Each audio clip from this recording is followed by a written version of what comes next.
The map was different when I opened it the second time. I held it with both hands, and my fingers were shaking so bad I could barely keep it steady. The section I'd circled in pencil, that whole eastern ridge, the one that didn't exist on any official survey map from the county clerk. It was still there. But now there were words written in the margin. Words in a handwriting I didn't recognize. They don't want them to wake up. They never wanted them to wake up. And beneath the map, folded into the creases, there was a photograph. Black and white. Real old. It showed a village. My grandfather's village. Clinch Hollow. And every single building had been torn down to its foundation and covered with sheets of lead. All of it. Covered. And in the distance, barely visible in the grain of that old photograph, you could see the earth itself was moving, just slightly, like something beneath the soil was trying to shift its weight.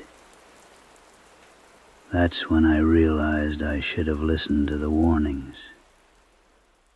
That's when I knew they'd be coming for me, too.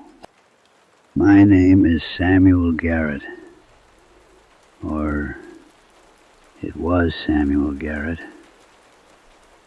That might not be my name anymore. But I want to tell you this story before it's too late, before the cement sets completely, before the fences go up higher, before the men in the suits finish their work. I was a surveyor. Did that work for near about 52 years. Started when I was just a boy of 18. Took my first job mapping out the eastern counties of Kentucky and southern West Virginia. The places folks call the hollows, the ridges, the forgotten places, the places that didn't show up quite right on the standard maps. I was good at what I did, careful, precise. My instruments never lied to me, and I never lied about what they told me. That matters. That matters because in the end, the maps told the truth, even when everybody else was telling lies. I retired in 1999. That's about 25 years ago now. I kept all my old equipment, all my surveying maps, all my notes, filled up an entire room in my house. My wife, God rest her, she used to get frustrated with me for hoarding all those papers. Samuel, she'd say, them maps ain't gonna change. The mountains ain't gonna move. But I kept 'em anyway, because I knew something she didn't know. Not consciously anyway, but some part of me remembered. About 3 months ago, early autumn, when the leaves were just starting to turn that particular shade of red that only happens in the mountains, the kind of red that looks like blood mixed with rust, I was organizing my files, putting things in order. You do that, you know, when you get older. You start arranging things, trying to make sense of your life before you leave it. And I found the map. It was in a folder labeled CLINCH Ridge Survey, 1962. Now, CLINCH Ridge, that's where my family comes from. My mother was born in Clinch Hollow, in the shadow of Clinch Mountain. My grandfather, his name was Samuel Garrett. He lived his whole life there, built a house there, had children there. And I remembered going to visit when I was young, maybe 7 or 8 years old. But the memory was strange. It had a quality to it like a photograph left in the sun too long. The edges were all bleached out. The details were gone. The map showed that village, drew it exact as I remembered it. Houses laid out along a single road that curved through the hollow. A church, a small white building with a steeple, a general store, a schoolhouse, maybe 80, 90 souls living there at the time the map was made. But there was a notation on the map, in red pen, not my handwriting. I would have remembered making a notation like that. The notation said, Void, property of U.S. Department of Energy, survey prohibited, clearance required. And the date it was stamped was 1951. Now you have to understand something. I kept meticulous records. Every survey I did, I had documentation. But I had no memory of surveying Clinch Ridge in 1951. I was only 17 years old in 1951. I didn't start my career officially until I was 18. And yet, there was my name on this map. Not printed, written by hand. S. Garrett, field surveyor. The paper was old, real old. You could feel it in your hands, that particular brittleness that comes from decades of sitting in a dark place. And there were water stains on it, like it had been buried in something damp. The kind of stains that take a long time to set into paper. The kind of stains you get from lies that have been covered up for decades. I think that's when I should have stopped. That's when some part of my mind was screaming at me to put that map back in its folder, back in its drawer, back into the dark, and never open it again. But I didn't. I never could leave well enough alone. I spent the next week trying to find information about Clinch Hollow. Went to the county clerk's office in the town of Harlan. Spoke to a woman there. Her name was Eleanor. She was maybe in her 60s. Had that tired look that people get when they work in small-town government offices. The look of someone who's seen too many people come in asking questions about things that should be left alone. I asked her about property records for Clinch Hollow.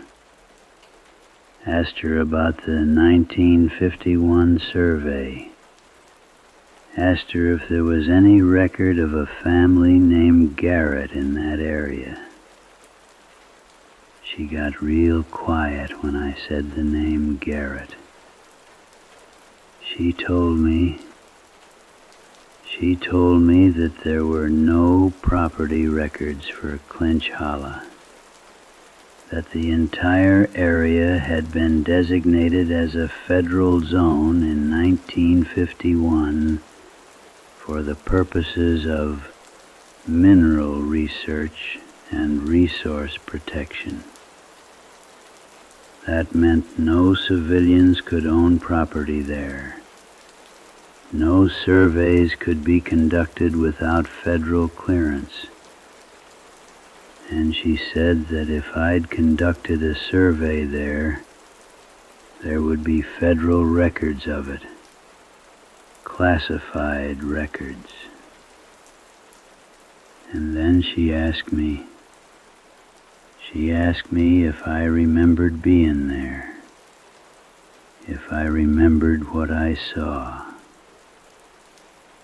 That was when I understood that Eleanor, she knew more than she was supposed to know. She knew that something was wrong with this. She knew that the story didn't add up, and she was trying to warn me away from it without saying it outright.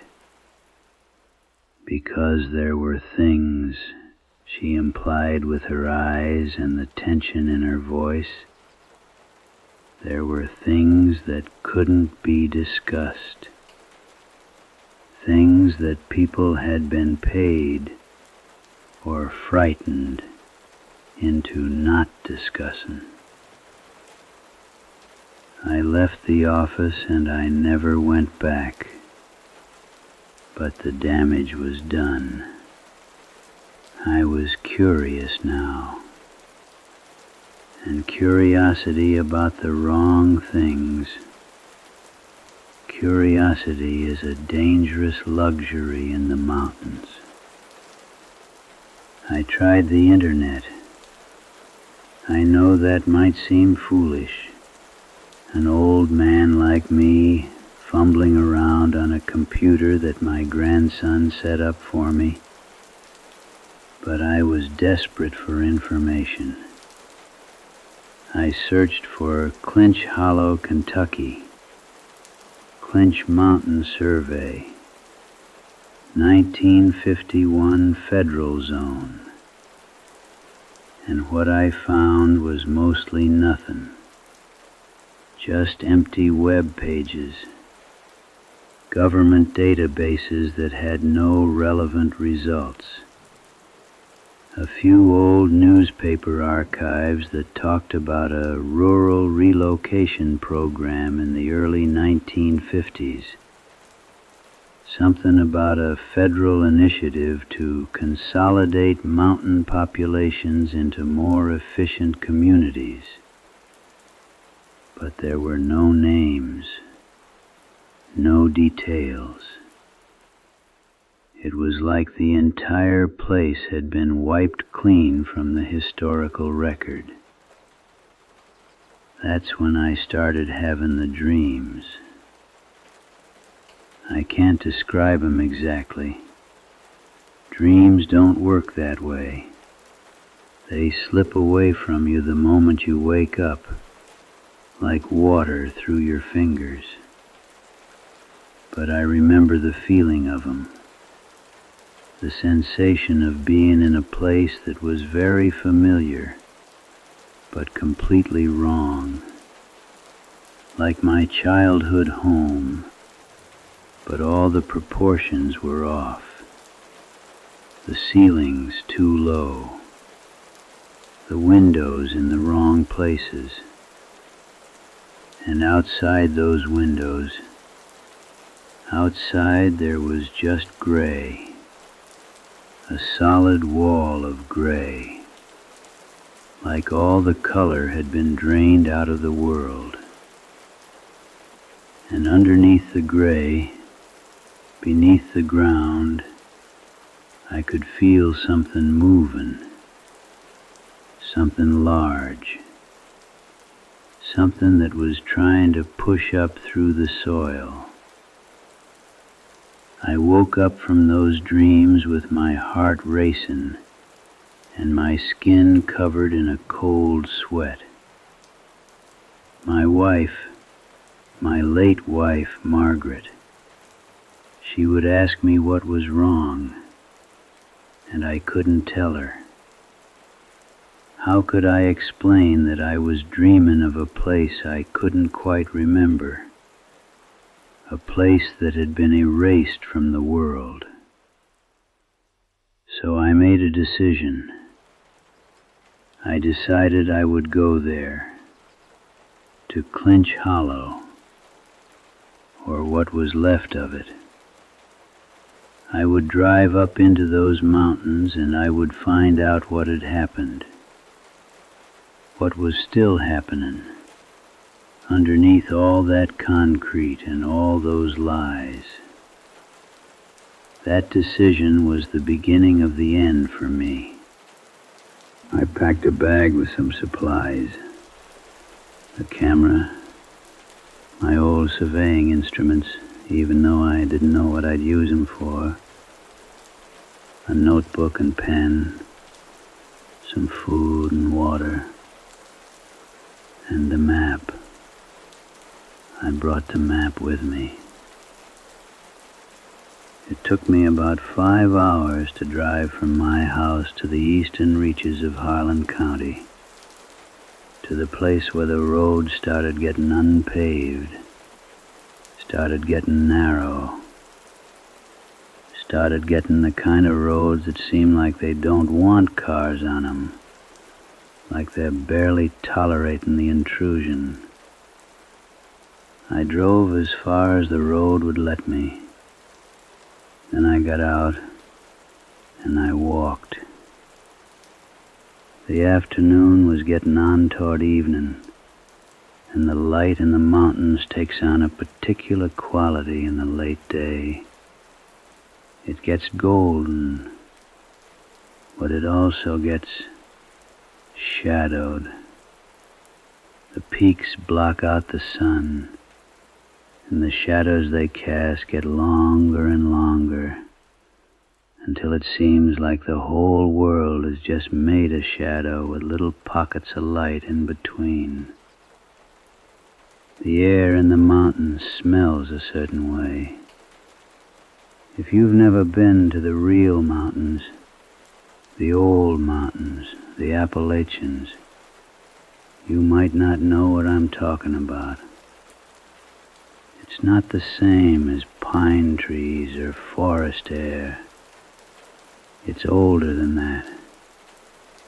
It smells like wet earth and ancient rock and the breath of the earth itself, if the earth had breath. It smells like time, if time had a smell.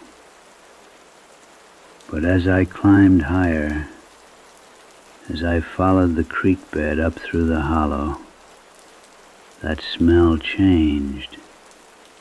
It got thinner, less alive. It started to smell like concrete, like dust from broken rock, like something that had been burned away. And then I saw the fence.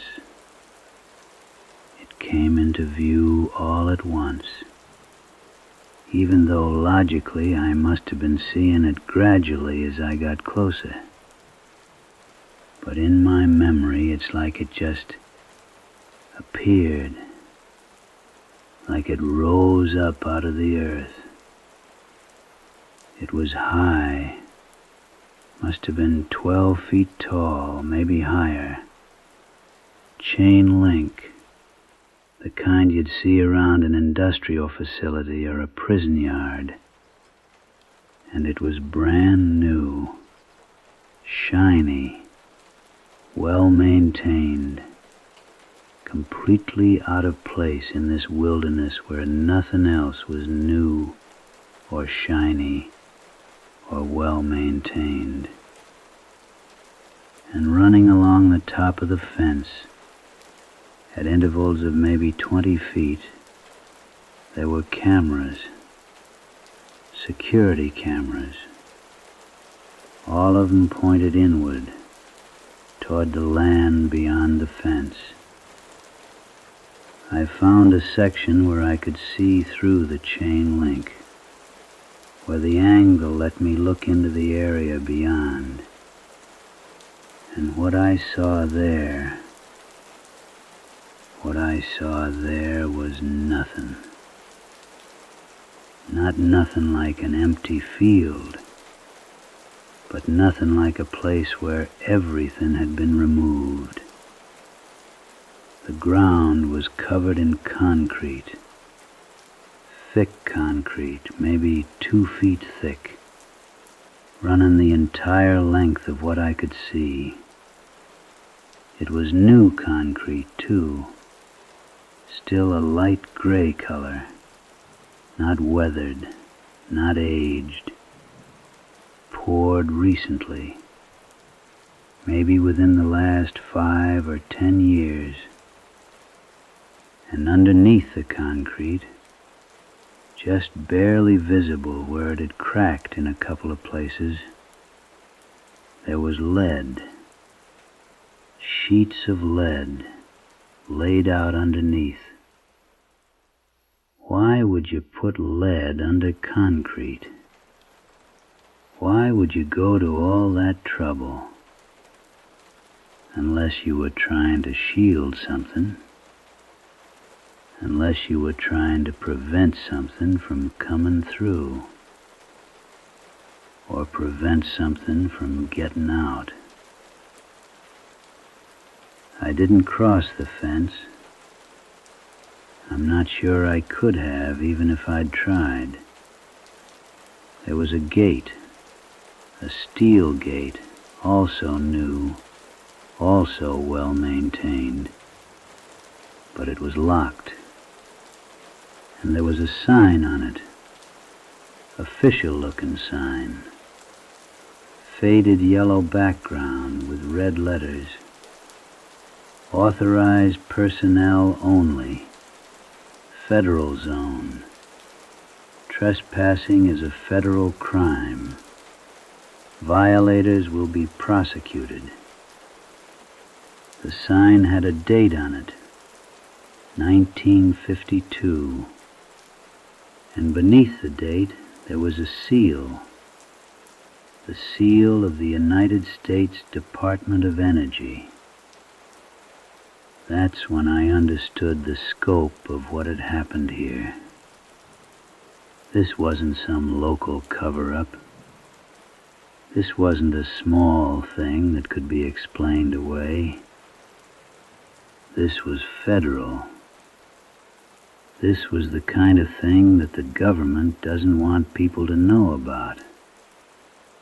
The kind of thing that they would spend 70 years maintaining. The kind of thing that they would kill to keep secret. I stood there by the fence for maybe 30 minutes, just staring at that concrete, trying to see if I could see into it, trying to feel if there was something down there beneath the surface, beneath the lead, beneath all those layers of barrier that they'd constructed. And I realized I could feel something, a vibration, very faint, like the earth was humming at a frequency just below the threshold of hearing. I could feel it through my feet, through the soles of my boots, up through my legs and into my bones. It was the rhythm of something breathing. I drove back down the mountain in the dark, used my headlights to navigate the twisting roads. And all the way back, all those 5 hours, I kept thinking about that rhythm I'd felt, that breathing beneath the ground. It had seemed so familiar, like I'd felt it before, like my body remembered it, even if my mind didn't.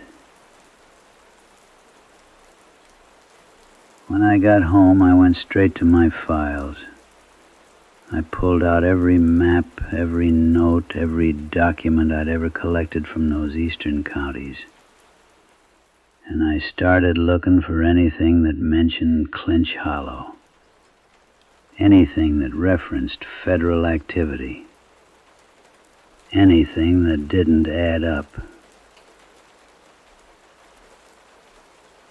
It took me most of the night, but I found something. In an old envelope marked Personal Correspondence, 1951, I found a letter.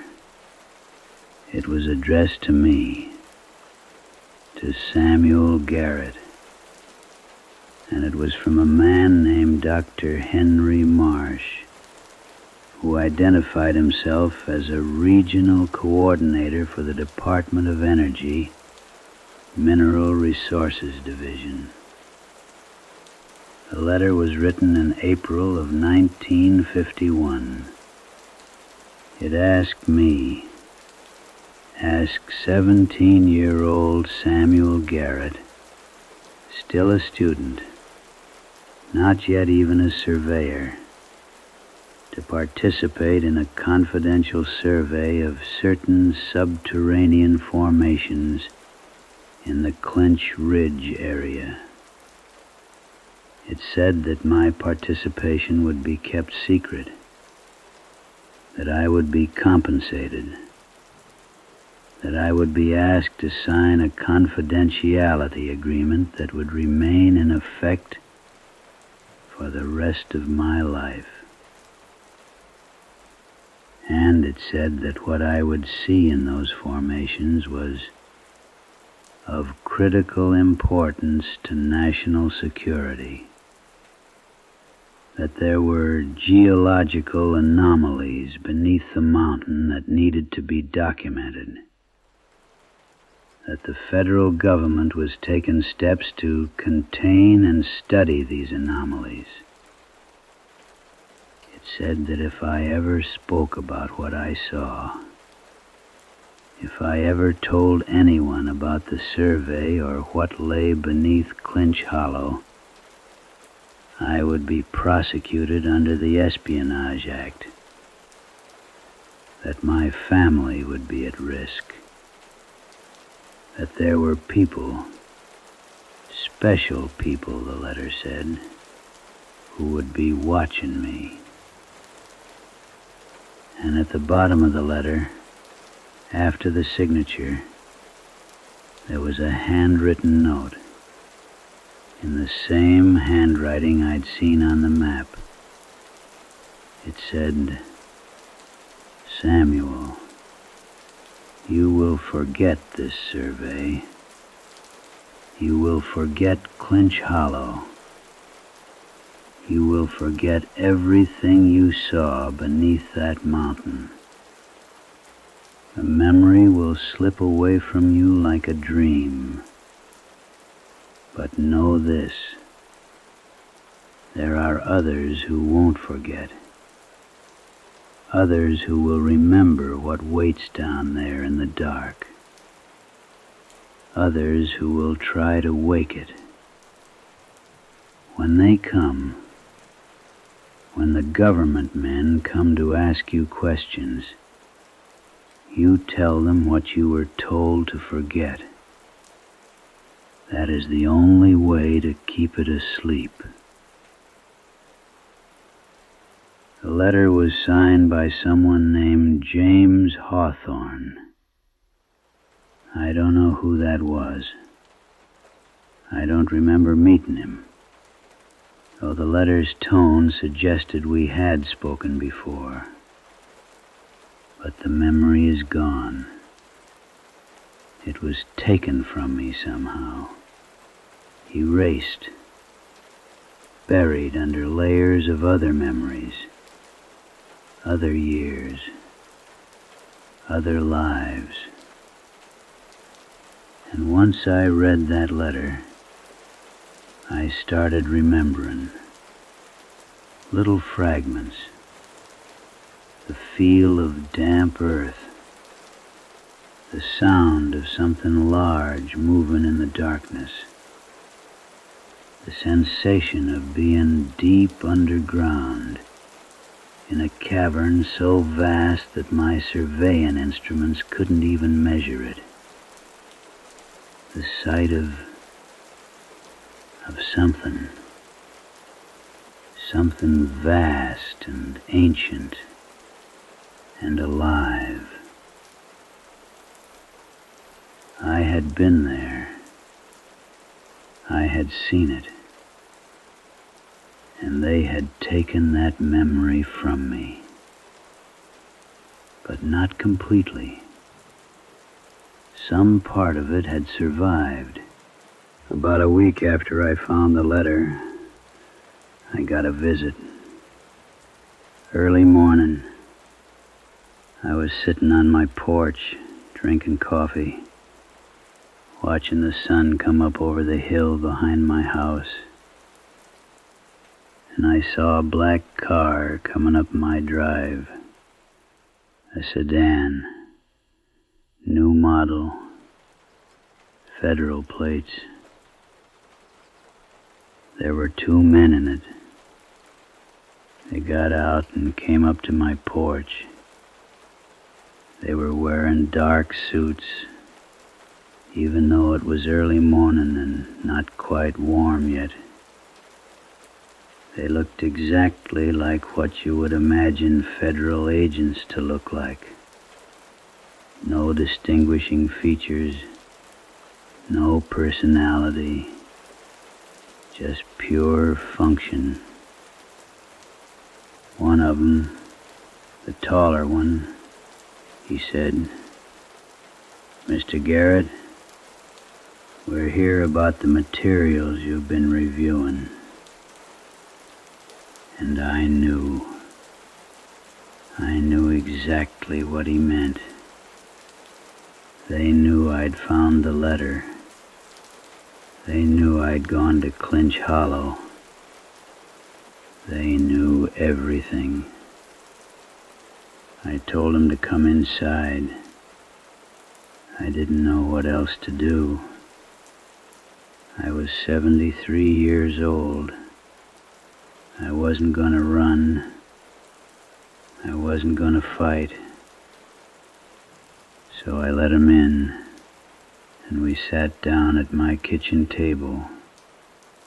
Me and these two men who had no names, who identified themselves only by numbers on their badges. They told me that I had violated the terms of my confidentiality agreement by accessing certain documents. They told me that I was in possession of classified materials. They told me that if I cooperated, if I turned over all the maps and letters and records, they would forget about this incident. They would let me go back to my life. But if I didn't cooperate, if I tried to share what I knew with anyone else, then there would be consequences for me and for anyone close to me. I told him I had already burned the letter, which was a lie. I was terrified, but I was thinking clearly enough to know that if I gave him everything, I would be left with nothing. No proof. No way to warn people about what was down there beneath Clinch Hollow. And the agent, the taller one, he got a strange expression on his face, almost sad, and he said, "Mr. Garrett, you don't understand what you're dealing with. You think you stumbled onto a government cover-up, a secret project, some kind of experiment. But it's not like that. What's down there beneath Clinch Mountain, it's old. Older than our government. Older than the United States. Older than anything we have names for. And it's waking up. The concrete, the lead, the fences, they're not keeping it imprisoned. They're keeping it asleep. And every year that passes, the barriers get thinner. Its dreams are getting louder. Soon. And then he stopped, like he'd said too much, like he'd let something slip out that he wasn't supposed to say. And the other agent, the quiet one, he put a hand on his partner's shoulder, and there was some kind of silent communication between them. They got up and they left. They took with them every map I couldn't hide, every official document. But they left the letters, the personal correspondence. I think that was on purpose. I think the taller agent wanted me to know, wanted me to understand. Then they drove away, and I was left alone with the knowledge. I was 2 weeks ago. Since then I haven't left my house much. I don't go into town. I don't answer my phone. I just sit here, and I listen. I can hear it now, more clearly than I could before. That vibration beneath the ground, that breathing. It's getting faster, like whatever is down there, deep beneath the concrete and the lead. It's waking up more with each passing day. And I've realized something. The agent who came to my house, the one who told me about the old thing beneath the mountain, I think he was warning me. I think he was telling me that the barriers are failing, that the concrete is cracking, that the government knows it, and they're preparing for something, but there's nothing they can really do to stop it. The earth will crack eventually. The fences will rust and fall. The lead will corrode. Nature is patient, and it's far older than we are. And what sleeps beneath the mountains, it's patient too. It's been waiting for 70 years. It can wait a little longer. The distant Sioux drift off to sleep. Listen to that sound. That deep vibration beneath everything. That's not the house settling. That's not the wind. That's the breath of the old earth, pulsing slow and steady beneath your bones. It's been there all along. It will be there after you wake. And if you listen carefully enough, if you quiet your mind enough, you might remember something you've forgotten, a place you've been, a thing you've seen, a truth that was taken from you. Sleep now. Close your eyes. Let the old rhythms beneath the mountain lull you down into dreams. And maybe, in your dreams, you'll remember what it means to live in a land that's alive, that's wanting something from us, that's been waiting very, very patient for us to finally let go.